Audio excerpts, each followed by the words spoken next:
Good day, everyone. I'm here to share with you the following with regards to Capstone project.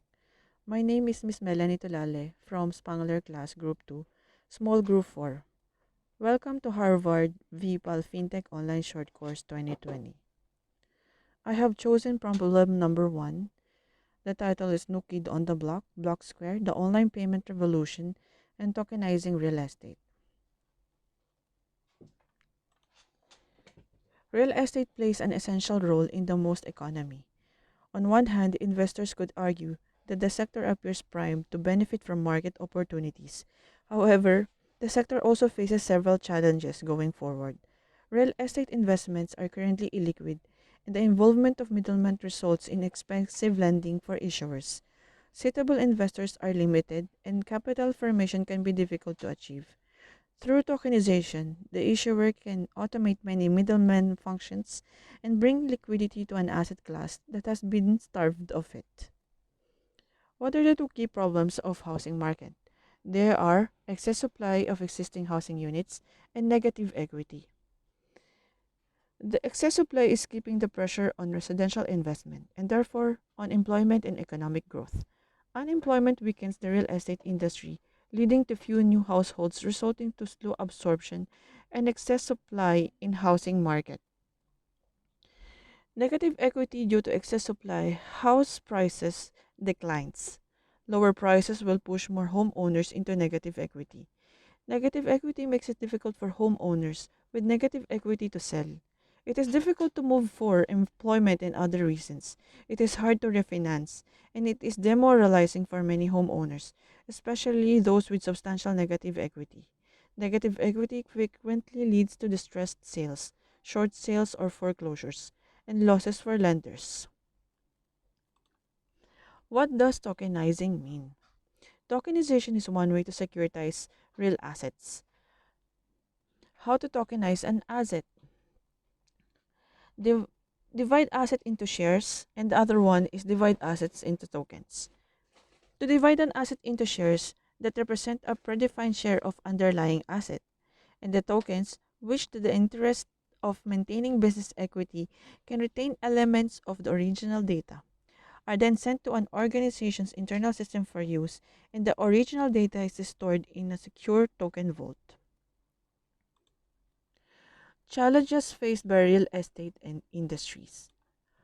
They are lack of transparency, ballooning administrative cost, payment processing, barriers to entry, trust and reliability, lack of liquidity, inaccurate and land ownership records, and commercial insights and analytics. Lack of transparency. Low transparency leaves the industry vulnerable to criminal transactions and money laundering. Ballooning administrative costs. Admin costs grow rapidly, while record keeping requirements hardly meet traditional techniques. Payment processing. Processing for basic payments, like surveyor's fees, is done slowly, with many systems relying on paper records and costly human work. The stamp duties and taxes can be even more time consuming. Barriers to entry. Real estate involves big ticket purchases, accessible into institutions and high net worth individuals. The less wealthy struggle to enter the market, while buildings stand empty for lack of a buyer. Trust and reliability. Many developing countries suffer from low social trust or unreliable basic administrative services. Transactions usually require a trusted third party, which incurs costs, risk, and delays. Lack of liquidity. A space characterized by large transactions often struggles with liquidity. Transaction volumes fall while both vendors and purchasers suffer. Inaccurate land ownership records. Many nations have unreliable or incomplete land ownership records. In nations with good basic record keeping, um, intestacy and opaque transactions make owner identification fraught. The last one is commercial insights and analytics. Insights into everything from customer experience to financial patterns can help businesses excel, but it's difficult to extract those insights from paper records stored in multiple locations. What are the proposed solutions? They are transparent records. Immutable, auditable records of transaction and entities establish transparency and compliance, eliminating the possibility of criminal activity. Liquidity and access. Conversion into fungible tokens makes real estate markets more liquid without becoming more volatile. Lowered barriers to entry increase aggregate demand and stimulate supply. Tokenization and fractionalization. Tokenization of the value of real estate allows it to be traded on a blockchain through exchanges like any token, eliminating barriers to entry. Smart contracts for payments. Smart self executing contracts can be chained into workflows that automate payment of stamp duties, taxes, and agent fees, ensuring compliance and reducing administrative load. Reliable proof of ownership. Land ownership records kept on blockchains are accessible and immutable. Only authorized persons can change them, and each change is recorded. Secure accessible data for analysis. Excuse me. Easily analyze data and extract meaningful insights from it by using standard big data techniques on chain with Turing complete blockchain based apps. Self administration. Common activities can be automated using smart contracts. Record keeping is automated as standard on the blockchain, setting employees free for higher value tasks. Truthless and immutable. No trusted third party is required. Blockchain cryptology removes intermediaries, establishing a truthless environment between contracting parties and sharply reducing transaction risks. Why is tokenization a possible solution to real estate industry? One is secure and desensitized data. The other one is undecipherable and irreversible. Tokenization works by removing the valuable data from your environment and replacing it with these tokens. Most businesses hold at least some sensitive data with their systems, whether it be credit card, medical information, social security numbers, or any else that requires security and protection. Using tokenization, this data is taken out of your environment entirely, and then it is replaced with tokens that are unique to each piece of information. Secure and desensitized data. Tokenization is a process of sending sensitive data via an API call or batch file to a tokenization provider that then replaces the data with non-sensitive placeholder code tokens. Undecipherable and irreversible. Unlike encrypted data, tokenized data is undecipherable and irreversible. This distinction is particularly important because there is no mathematical relationship between the token and its original number. Token cannot be returned to their original form. What is the purpose of tokenization? The purpose of tokenization is to swap out sensitive data, typically payment card, bank account numbers, with a randomized number in the same format with no intrinsic value of its own. Tokenization versus encryption. The primary difference is the method of security each utilizes. Tokenization uses a token to protect the data. Tokenization is the process of removing sensitive data from your business systems by replacing it with an undecipherable token and storing the original data in a secure cloud data vault. Tokens, however, cannot be reversed because there is no mathematical relationship between the token and its original number. Encryption uses a key. Encryption is where a number is mathematically changed, but its original pattern is still stored with a new code, known as format preserving encryption. Encrypted numbers can be decrypted with the appropriate key. Tokenization and blockchain offers numerous advantages over traditional methods of dealing in real estate. They are increased liquidity. Liquidity refers to the ease with which an asset can be bought or sold. Global investment pool. The pool of potential investors is truly global. Anyone with sufficient capital and an internet connection can easily participate in buying, holding, and selling real estate located anywhere in the world. Reduced cost of entry. Virtual token does not necessarily have to be sold as a whole unit. Instead, the code underlying the token may permit to be subdivided, allowing the issuer or subsequent holders to sell fractional tokens at lower prices due to fractionalization. This opens the market to smaller investors who could not otherwise participate and enables greater opportunities for diversification for wealthier investors. Standardized transactions.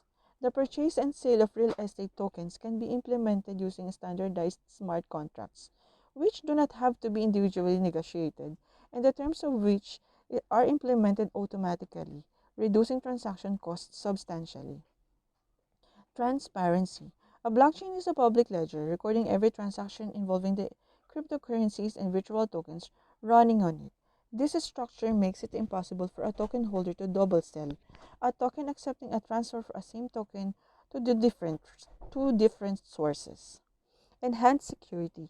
Blockchains are distributed ledgers, which means no one person, group, or organization controls them. In addition, blockchains rely on advanced cryptography to provide security to users.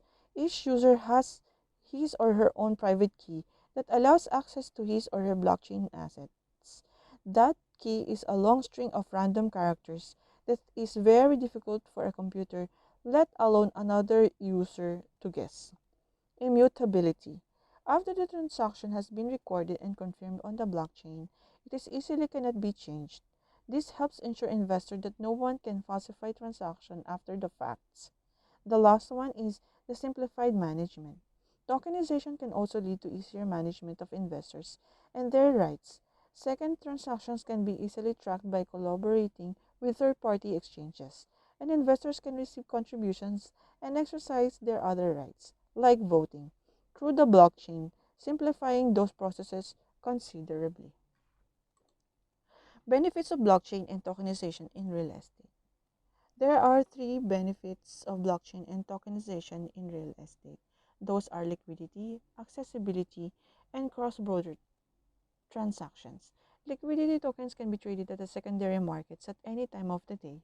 Accessibility tokenization democratizes investment opportunities, thus rendering real estate investment open for everyone.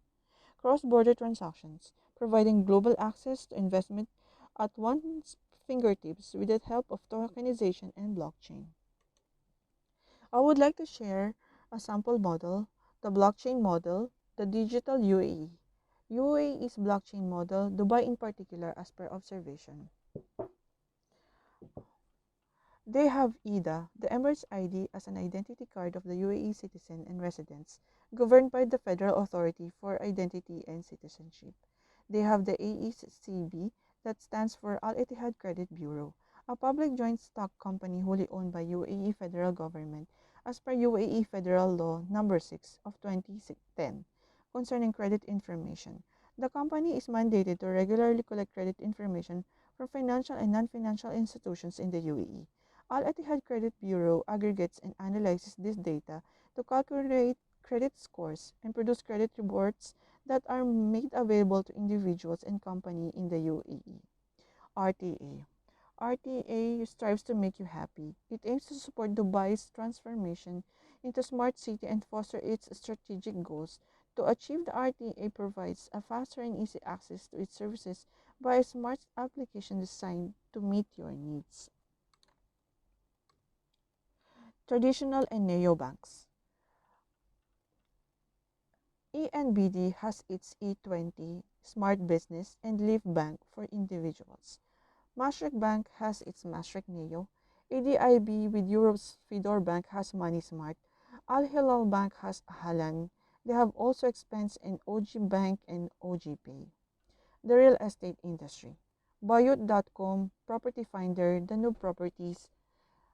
They have Dubai Land Department Smart Services. It is a comprehensive real estate wallet for real estate owners available on a smart devices. It includes all services that enable them to conduct property transactions.